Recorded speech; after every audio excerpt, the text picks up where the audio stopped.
د لوګر ولایت په سفید کلي کې د بریښنا رسونې ستره پروژه.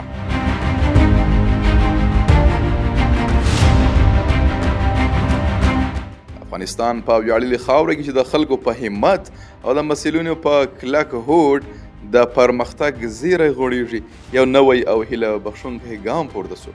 د لوګر ولایت د محمد اغې ولسوالۍ په سفید کلي کې د رڼا غږ اوچت سو، یو پروژه چې نه یوازې تیاري له منځه وړي بلکې د سلګونو کورنیو په ژوند کې به د نوې دورې پیل وي. مخکې له دې چې ادامه ورکړو، مهرباني وکړئ د ورود څېړنیزې او خپرندویي ادارې چینل سبسکرایب کړئ تر څو زموږ له تازه راپورونو، مستندونو او مسلکي تحلیلونو خبر سئ. د سفید د بریښنا رسونې پروژې د عملي چارو پرانیستي په رسمي مراسمو کې مهمو څیرو ګډون کړی و. په دوی کې د انرژۍ او اوبو محترم وزیر ملا عبداللطیف منصور، د ولایت مرستیال، یو شمېر دیني عالمان، ملکي او نظامي مسؤلین، قومي مشران او سیمه اوسېدونکي شامل وو. په دې پرتمینه غونډه کې د انرژۍ او اوبو وزیر یادې پروژې ته د خلکو د ژوند کیفیت په ښه کولو کې یو ارزښتناک ګام وباله او زیاته یې کړه چې د انرژۍ او اوبو وزارت په ټول هیواد کې د انرژۍ زیربنا او پراختیا ته ژمن دی. هغه ټینګار وکړ د دې شبکې په بشپړېدو سره به په سفید کلي کې سلګونه کورنۍ تلپاتې او معیاري بریښنا ته لاسرسی ومومي.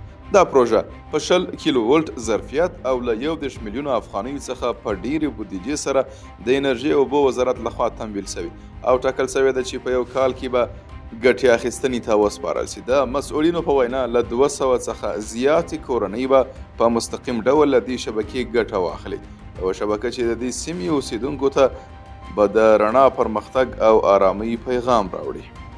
سیمهیزو چارواکو هم دا پروژه په متوازن پرمختګ او سیمهیزې پراختیا کې یو مهم ټکی وباله او د لوګر ولایت په نورو برخو کې د لا ډېرو زیربنایي پروژو پلي کولو غوښتنه وکړه. په دې برنامه کې د خلکو پراخې ونډې ملي یووالي او روښانه راتلونکي ته د هیلې ښکارندویي کوي.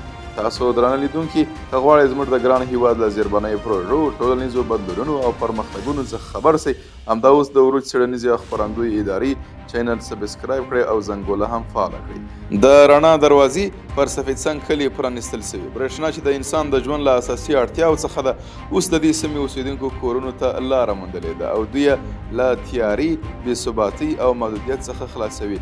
یو پروژه چې نه یوازې سیمکشي او ترانسفارمر دی بلکې د سوکالۍ، غوره زده کړو، فعال اقتصاد او روښانه راتلونکي په لور یو پل دی.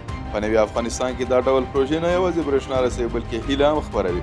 له موږ سره پاتې شئ تر څو د دې ویاړلې خاورې له هرې برخې څخه د رڼا غږ نړیوالو ته ورسوو. مه هېروئ د ورود څېړنیزې او خپرندویي ادارې چینل همدا اوس سبسکرایب کړئ تر څو هم د پرمختګ ناظر اوسئ او هم د رڼا شریک.